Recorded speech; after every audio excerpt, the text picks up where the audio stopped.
నా పేరు టిజేజి శ్రీనివాసరావు.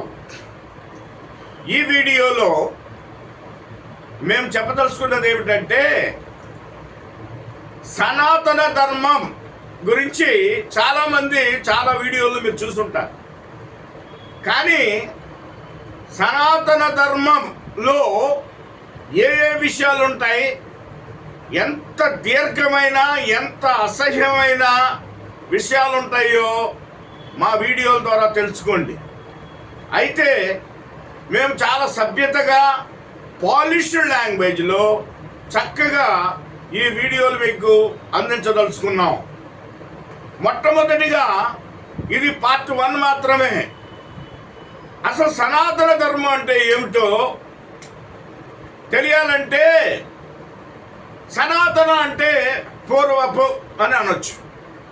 అంటే గతంలో మన పూర్వీకులు, మన తాత ముత్తాతలు ఏ ధర్మాన్ని అయితే ఆచరించారో ఇది సనాతన హిందూ ధర్మం అని మాత్రం పిలుస్తారు. హిందూ ధర్మశాస్త్ర ప్రకారం అప్పుడు ఉన్న దేవాలయాలు ఎట్లా ఉన్నాయో దాని గురించి మనం తెలుసుకోవడానికి ప్రయత్నిద్దాం. మీరు గమనించండి, ఇప్పుడు దేవాలయాలు కాకోకుండా మీరు పాత దేవాలయాలు ఎక్కడికైనా వెళ్ళండి, అవన్నీ కూడా సనాతన ధర్మాన్ని ప్రతిబింబించేలాగా ఉంటాయి. దానిలో ఉన్నవి ఏంటంటే ఆ రోజుల్లో మనుషులు ఎక్కువగా ఉండేవాళ్ళు కాదు. కాబట్టి ఈ యొక్క భార్యాభర్తలు ఇద్దరు కూడా సంయోగం ద్వారా పిల్లల్ని పుట్టించే విధానం, ఎంతమంది ఎక్కువ పిల్లల్ని పుట్టిస్తే వాళ్ళంత గొప్పగా చూశారు. ఈ రోజున ఎవరు ఎంత ఎక్కువ డబ్బు సంపాదిస్తే వాళ్ళంత గొప్పవాళ్ళు. కానీ సనాతన ధర్మం ప్రకారం పిల్లలు పుట్టించడమే అది సనాతన ధర్మంలో ఒక ముఖ్య అంశం. పిల్లలు పుట్టించడం అంటే ఒకరికి 12 మంది సంతానం ఉంటే వారు గొప్ప, 15 మంది ఉంటే ఇంకెక్కువ గొప్ప. అలాగే నేను పుట్టిన తర్వాత కూడా 60 ఏళ్ళ క్రితం ఈ సనాతన ధర్మం అతి ఎక్కువగా కనిపించేది. ఇప్పుడు కూడా మనం చూడొచ్చు. మీరు పాత దేవాలయ దగ్గరికి వెళ్ళండి, స్త్రీని ఎన్ని భంగిమలలో బట్టలు లేకోకుండా నగ్నంగా అనుభవించవచ్చు. అన్ని యాంగిల్స్ కూడాను ఆ యొక్క దేవాలయాల మీద చెక్కి ఉంటాయి బొమ్మలు. స్త్రీ బొమ్మ, పురుషుడు బొమ్మ, ఆ ఇద్దరి యొక్క బొమ్మలు దేవుడి యొక్క బొమ్మలు. వాటిని మరి నగ్నంగా ఆ యొక్క మరి వాళ్ళ యొక్క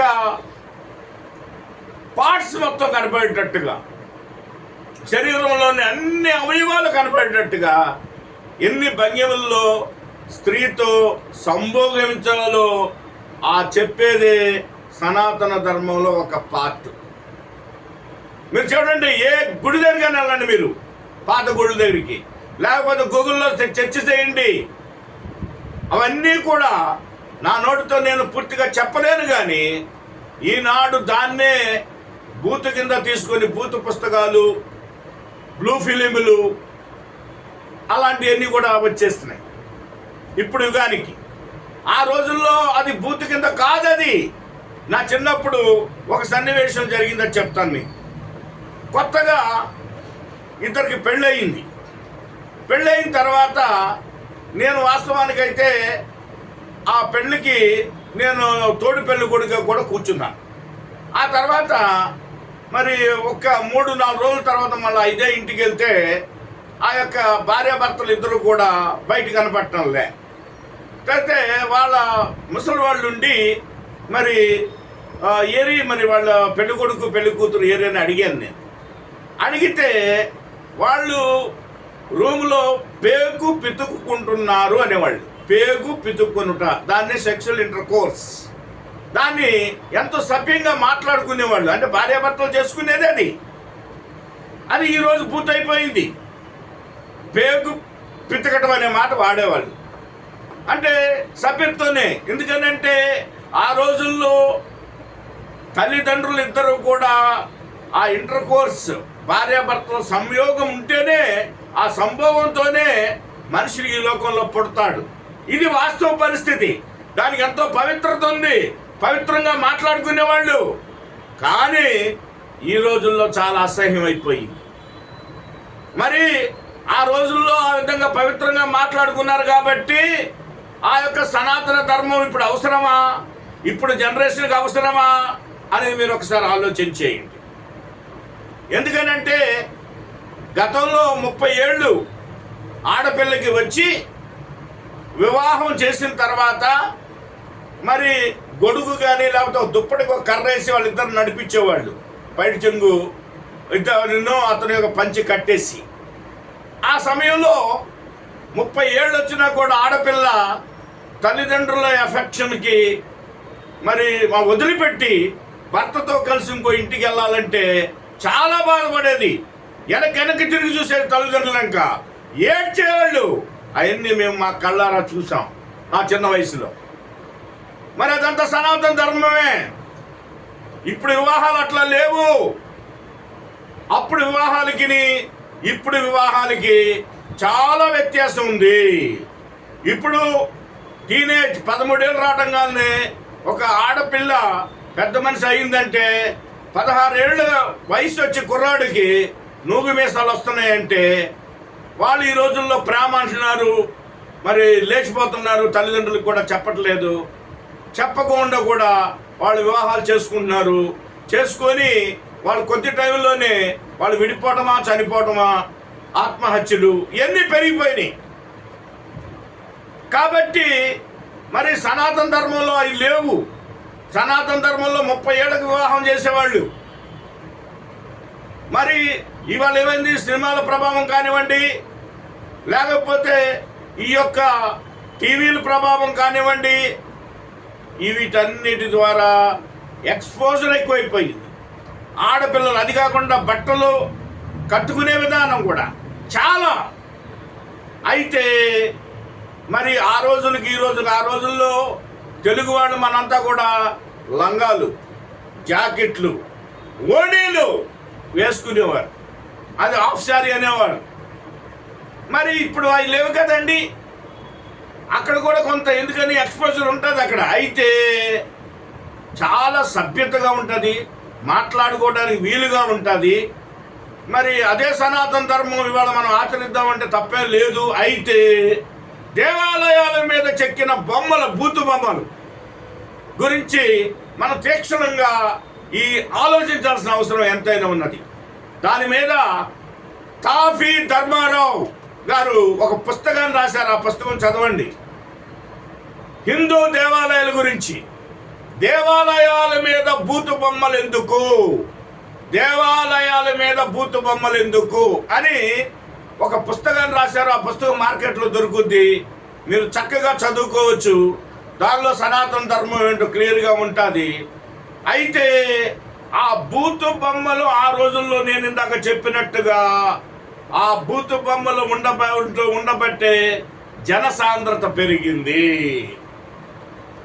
ఇవాళ జనసాంద్రత పెరిగిన తర్వాత మనం ఫ్యామిలీ ప్లానింగ్ దగ్గరికి వచ్చేసాం. 2 లేక 3 చాలని. ఆ రోజుల్లో 12-13 మంది ఉండేవాళ్ళు. మన ప్రీతమ నాయకులు ఎన్టీ రామారావు గారికి కూడా 12 మంది సంతానం ఉండేవాళ్ళు. సంతానం ఎక్కువ పుడితే వాళ్ళంత గొప్పలాగా ఉండేవాళ్ళు. అది కాకుండా ఎవరైనా కలిసినా కూడా వాళ్ళు మాట్లాడుకునే విధానంలో, రే నీకు ఎంతమంది పిల్లల్ని అడిగేవాడు. అడిగితే నాకు 10 మందో 12 మంది అంటే వాడు గొప్పడు లెక్క. పిల్లలు పుట్టలేదు అంటే వాడు చేతగానోడు కింద లెక్క. ఆ యొక్క పిల్లలు పుట్టని ఆవిడని చూడాలంటే గొడ్రాలని పిలిచేవాళ్ళు.